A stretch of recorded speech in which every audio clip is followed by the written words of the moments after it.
আসসালামু আলাইকুম প্রিয় এইচএসসি 2026 সালের পরীক্ষার্থীরা, আমি তোমাদেরকে কথা দিয়েছিলাম এই টেস্ট পরীক্ষা এবং ফাইনাল পরীক্ষার আগে এই এইচএসসি পর্যায়টা তোমাদের কাছে এতটাই সহজভাবে উপস্থাপন করব বা বিষয়গুলোকে এতটাই সহজ করে দিব যে কারো আর টার্গেট থাকবে না যে পরীক্ষায় পাস করার প্রিপারেশন নিয়ে যাব। প্রত্যেকটা শিক্ষার্থী পরীক্ষায় A+ প্রিপারেশন নিয়ে যাবে এবং ইনশাআল্লাহ সে পরীক্ষায় A+টাও কনফার্ম করতে পারবে। মাত্র 310 টাকায় যারা এখনো আমাদের এইচএসসি 26 টার্গেট A+ কোর্সে যুক্ত হওয়া নাই, খুবই দ্রুত করো, কারণ কি একটা মাত্র কোর্সে তুমি সকল সাবজেক্টের একদম শর্টকাট সাজেশন পাবে পিডিএফ আকারে। সেই সাথে বিগত বছরগুলোর বোর্ডের এমসিকিউ পাবে উত্তর সহ পিডিএফ আকারে। প্রত্যেকটা চ্যাপ্টার অ্যানালাইসিস করা সকল সাবজেক্ট সকল গ্রুপের জ্ঞানমূলক এবং অনুধাবনমূলক প্রশ্নোত্তর পাবে পিডিএফ আকারে। এছাড়া লিখিত অংশে শর্টকাট টেকনিক, গ্রামার অংশে শর্টকাট টেকনিক, পড়াশোনার রুটিন, A+ গাইডলাইন, এভরিথিং থাকবে এই একটা মাত্র কোর্সে। এই টোটাল বিষয়গুলো আমরা একটা প্যাকেজ আকারে তোমাদেরকে রেডি করে দিচ্ছি, যেই প্যাকেজের মূল্য মাত্র 310 টাকা। যারা এখনো কোর্সে যুক্ত হন, স্ক্রিনে যে নাম্বারটা দেখতে পাচ্ছ এই নাম্বারে 310 টাকা কোর্স ফি পাঠিয়ে এই নাম্বারে হোয়াটসঅ্যাপে আমাকে জানাবে ব্যাক কোর্স ফি পাঠিয়েছি, সাথে সাথে তোমাকে গ্রুপে যুক্ত করে নিব। তখন থেকে তোমার A+ প্রস্তুতি শুরু হয়ে যাবে। এখন পরীক্ষা এই মুহূর্তে এসে পরীক্ষা পদ্ধতিটা এমন একটা অবস্থায় চলে গেছে বা খাতা দেখার সিস্টেম টোটাল এভরিথিং এমন একটা অবস্থায় চলে গেছে, প্রতি বছর লক্ষ লক্ষ শিক্ষার্থী ফেল করছে। আর এই বছরেই আমরা সেই চ্যালেঞ্জটা গ্রহণ করেছি যে প্রত্যেকটা শিক্ষার্থী আমাদের কোর্সের মাধ্যমে, আমাদের ভিডিওগুলোর মাধ্যমে, আমাদের সাজেশনের মাধ্যমে মাস্ট বি বোর্ড পরীক্ষায় এবং টেস্ট পরীক্ষায় ভালো একটা রেজাল্ট করতে পারবে। ইতিমধ্যে আমরা সকল সাবজেক্টের সাজেশন আমাদের পেইড কোর্সে প্লাস আমাদের ইউটিউব চ্যানেলে আমরা পাবলিশ করে দিয়েছি। সেই সাথে আমাদের 310 টাকার কোর্সে আমরা সকল পিডিএফ দিয়ে দিয়েছি, যে পিডিএফ গুলো থেকে তুমি প্রিপারেশন নিতে পারবে। অর্থাৎ আমাদের টোটাল কাজগুলো শেষ, গাইডলাইন দেওয়া শেষ। এখন আমাদের কাজ এই সাবজেক্টগুলোকে, এই সাজেশনগুলোকে অ্যানালাইসিস করে আরো কিভাবে সহজ করা যায়। যেমন ধরো বাংলা প্রথম পত্রের জন্য আমি সাজেশন দিয়েছি, যেখানে গদ্যাংশ আছে, পদ্যাংশ আছে, নাটক উপন্যাস আছে, টোটাল এভরিথিং সবকিছু আছে। এখন তুমি এগুলো পাওয়ার পর বুঝতে পারছো না কিভাবে পড়বে বা কোন সিস্টেমে পড়লে অল্প সময় কমপ্লিট করতে পারবে বা সহজে মাথায় নিতে পারবে, বা কোন অংশগুলো পড়ে গেলে পরীক্ষার হলে সহজে তুমি প্রশ্ন কমন পাবে, এই বিষয়গুলো তুমি বুঝতে পারছো না। আজকের পর থেকে আমাদের প্রত্যেকটা সাবজেক্টের সাজেশন প্রত্যেকটা পার্ট ওয়াইজ আমরা অ্যানালাইসিস করে দিব এবং এই অ্যানালাইসিস করার পর ওই অংশ তোমার কাছে একদম ইজি হয়ে যাবে। ওইখান থেকে অল্প সময়, যেখানে 2 দিন লাগতো সেখানে এখন একদিনে তুমি বেস্ট প্রিপারেশন নিতে পারবে, যে প্রিপারেশন তোমাকে এই অংশে পরীক্ষায় সকল প্রশ্ন কমন পেতে সহযোগিতা করবে। আজকে আমরা বাংলা প্রথম পত্রের গদ্যাংশ নিয়ে কথা বলবো।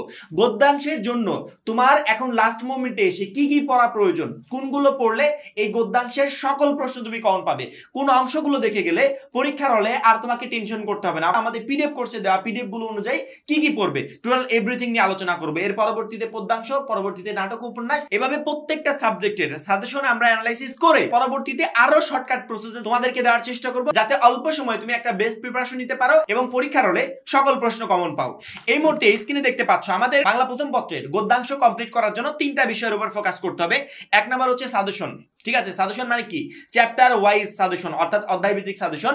যে আমার 12টা চ্যাপ্টার আছে, 10টা চ্যাপ্টার আছে, ওই চ্যাপ্টার ওয়াইজ আমার সাজেশনটা কি, কোন কোন চ্যাপ্টারগুলো গুরুত্বপূর্ণ 26-এর জন্য, অর্থাৎ 26-এর টেস্ট পরীক্ষায়, ফাইনাল পরীক্ষায় কোন চ্যাপ্টারগুলো থেকে প্রশ্ন আসবে, আগে এই চ্যাপ্টার ওয়াইজ সাজেশনটা আমার লাগবে।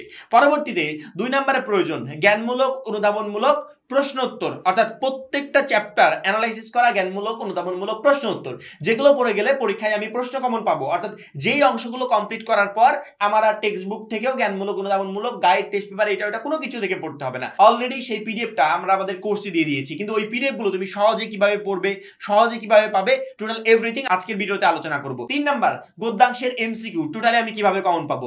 এই 3টা বিষয়ের জটলা যখনই ক্লিয়ার হতে পারবে, তখন গদ্যাংশের যেই জায়গা থেকে প্রশ্ন আসুক তোমাকে আটকাতে পারবে না। অর্থাৎ বাংলা প্রথম পত্রে গদ্যাংশ অংশে তুমি সকল প্রশ্নের উত্তর একবারে ইজিলি করতে পারবে। 1 নাম্বার প্রথমত সাজেশন, চ্যাপ্টার ওয়াইজ সাজেশনের কথা যদি বলি, যেখান থেকে গ এবং ঘ নাম্বার প্রশ্ন আমাকে কমন পেতে হবে। অর্থাৎ যেই চ্যাপ্টারগুলো পড়ে গেলে গ এবং ঘ নাম্বার প্রশ্নের অ্যান্সার আমি করতে পারবো। প্রথমত আমাদের সাজেশন ভিডিও অনুযায়ী আমরা অপরিচিতা চ্যাপ্টারকে 3 স্টার দিয়েছি, যেটা গুরুত্বপূর্ণ প্রশ্ন আসতে পারে। বিলাসীকে 3 স্টার দিয়েছি, অর্ধাঙ্গী 2 স্টার, যৌবনের গান 2 স্টার, জীবন ও বৃক্ষ 3 স্টার, মাসি পিসি 3 স্টার, রেইনকোট 3 স্টার, নেকলেসও 3 স্টার। এই টোটাল 6টা চ্যাপ্টারকে আমরা 3 স্টার দিয়েছি। যেই 6টা চ্যাপ্টার কমপ্লিট করলে ইনশাআল্লাহ আমার মনে হয় না যে গদ্যাংশের সৃজনশীল প্রশ্নের অ্যান্সার করা নিয়ে তোমাকে টেনশন করতে হবে। এই 6টা চ্যাপ্টার কমপ্লিট করার পর যদি সময় পাও, তাহলে 2 স্টার দেওয়া যে 2টা চ্যাপ্টার আছে, এই 2টা চ্যাপ্টার তুমি কমপ্লিট করবে। অর্থাৎ 6 + 2, মোস্ট ইম্পর্টেন্ট হচ্ছে 6টা চ্যাপ্টার। চ্যাপ্টার, আর 2টা চ্যাপ্টার হচ্ছে আর একটু কম ইম্পর্টেন্ট। এই টোটাল 8টা চ্যাপ্টার কমপ্লিট করে যাওয়ার পর আপাতত গদ্যাংশের সৃজনশীল প্রশ্ন নিয়ে তোমাকে টেনশন করতে হবে না, তুমি টোটালি কমন পাবে। কেউ যদি মনে করো আমি শুধুমাত্র 6টা পড়ে যাব, 6টা পড়ে গেলে হবে, তোমাকে 8টাও কমপ্লিট করতে হবে না। টাইম থাকলে পরবর্তীতে ওই এক্সট্রা 2 স্টার দেওয়া 2টা চ্যাপ্টার তুমি কমপ্লিট করে যাবে। এবার আসি মেইন কথায়, এই চ্যাপ্টারগুলো আমি কেন কমপ্লিট করব। প্রথমত, সামনে যেহেতু সময় অল্প, এই অল্প সময় তুমি গদ্যাংশের টোটাল চ্যাপ্টারগুলো কমপ্লিট করতে পারবে না। অল্প সময় কমপ্লিট করতে হলে শর্ট সাজেশন লাগবে। আমরা তোমাদের অধ্যায় ভিত্তিক সাজেশনটা দিলাম, অর্থাৎ চ্যাপ্টারগুলোকে শর্ট করে দিয়েছি, টোটাল চ্যাপ্টার পড়তে হবে না, অল্প সময়ে অল্প চ্যাপ্টার পড়ো, যেখান থেকে তুমি পরীক্ষার হলে প্রশ্ন কমন পাবে। এই জন্য প্রথমত আমরা এই চ্যাপ্টারগুলোকে শর্ট করে দিয়েছি।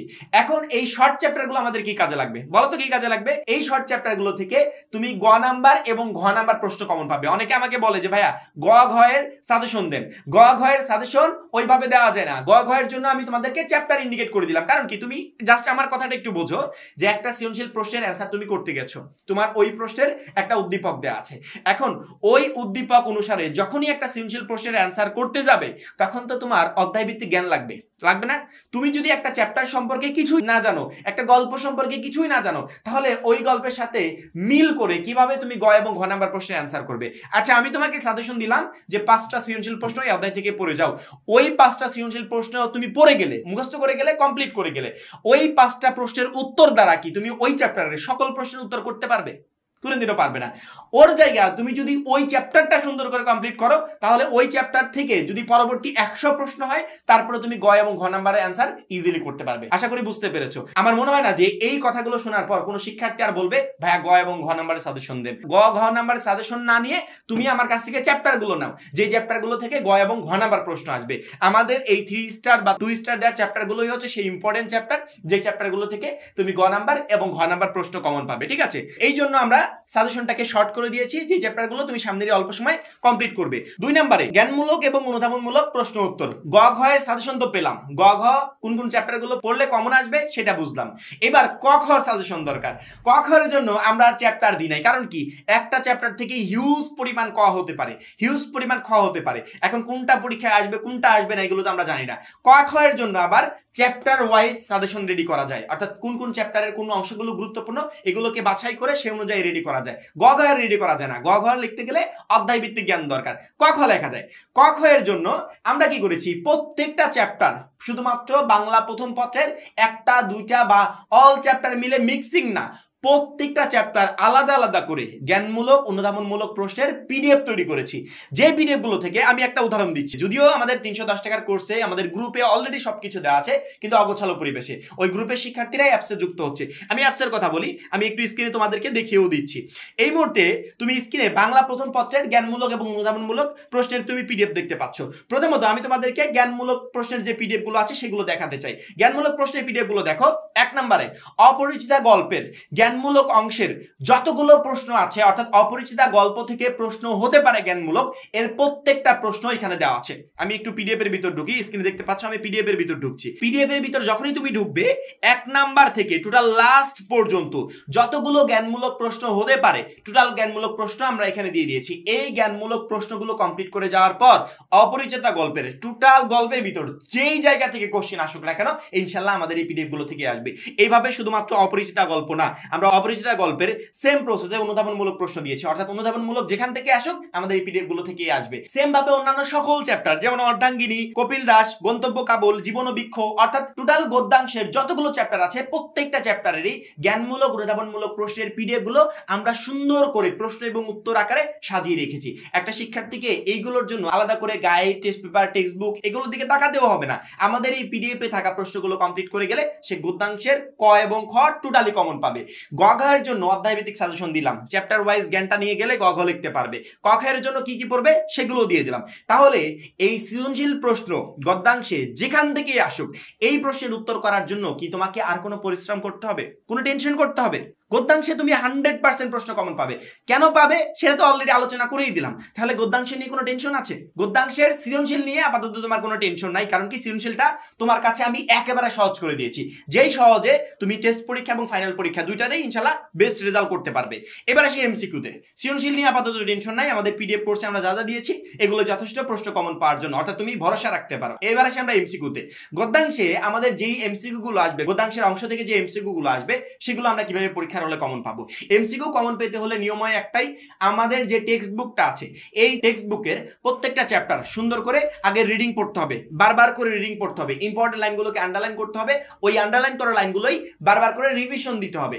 রিভিশন দেওয়ার পর বিগত কয়েক বছরের যে বোর্ডের এমসিকিউ গুলো আছে সেগুলো কমপ্লিট করতে হবে। Board MCQ plus text book এই দুইটা যদি কোনো শিক্ষার্থী কমপ্লিট করে পরীক্ষার হলে যেতে পারে, আমার মনে হয় এমসিকিউ তার টোটালি কমন থাকবে, একটাও মিস হবে না। যদি আমাকে বলো ভাইয়া 500 এমসিকিউ দেন, অন্যান্যরা সবাই যেমন দেয়, আচ্ছা 500 এমসিকিউ আমি তোমাকে দিলাম, একটা অধ্যায় থেকে 500 এমসিকিউ হতে পারে, কিন্তু আমি টোটাল গদ্যাংশ মিলে তোমাকে 500 এমসিকিউ দিলাম, কিন্তু পরীক্ষার হলে তুমি একটা এমসিকিউ কমন পেলে না। আর তোমাকে এই নিশ্চয়তা কে দিবে যে এই 500 এর ভিতরে তোমার কমন চলে আসবে?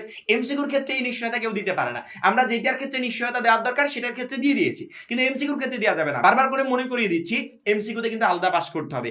এমসিকিউতে বোকামি করে ভুলভাল প্রিপারেশন নিয়ে পরীক্ষার হলে গেলে এই এমসিকিউর কারণে ধরা খেয়ে যাবে। সৃজনশীলে যদি 70 এর ভিতর 70ই পাও, এমসিকিউতে যদি পাস না করতে পারো ওই 70 এর কোনো লাভ নাই। এমসিকিউ প্রিপারেশন এমন ভাবে নিয়ে যেতে হবে যাতে পরীক্ষার হলে আমি একটা বেস্ট রেজাল্ট করতে পারি। এবং এমসিকিউতে টোটালি প্রশ্ন কমন পেতে তোমার টেক্সট বুকের দিকে আগে খেয়াল করো, টেক্সট বুকটা সুন্দর করে রিডিং পড়ো, ইম্পর্টেন্ট লাইনগুলোকে আন্ডারলাইন করো, বারবার করে ওইগুলো রিভিশন দাও, পরবর্তীতে বিগত কয়েক বছরের বোর্ড এমসিকিউ গুলো সলভ করো। এই দুইটা যদি করতে পারো ইনশাআল্লাহ এমসিকিউ টোটালি তোমার কমন থাকবে, একটাও মিস হবে না। গদ্যাংশের জন্য আমার মনে হয় না যে আমি যেই গাইডলাইন গুলো দিলাম এতক্ষণ বা যেই রোডম্যাপটা তোমাদেরকে দিলাম এর বাইরে আদার্স কিছু করার প্রয়োজন আছে। যেভাবে পড়তে বললাম সেভাবে পড়ো, যে অংশগুলো পড়তে বললাম সেই অংশগুলো কমপ্লিট করে যাও। সামনের অল্প সময় তুমি তো গদ্যাংশের সবকিছু কমপ্লিট করতে পারবে, এই প্রিপারেশনে তুমি বোর্ড পরীক্ষাতেও বেস্ট একটা রেজাল্ট করতে পারবে। আশা করি বাংলা প্রথম পত্রের এই গদ্যাংশ নিয়ে আজকের পর থেকে আর কারো কোনো প্রবলেম থাকবে না।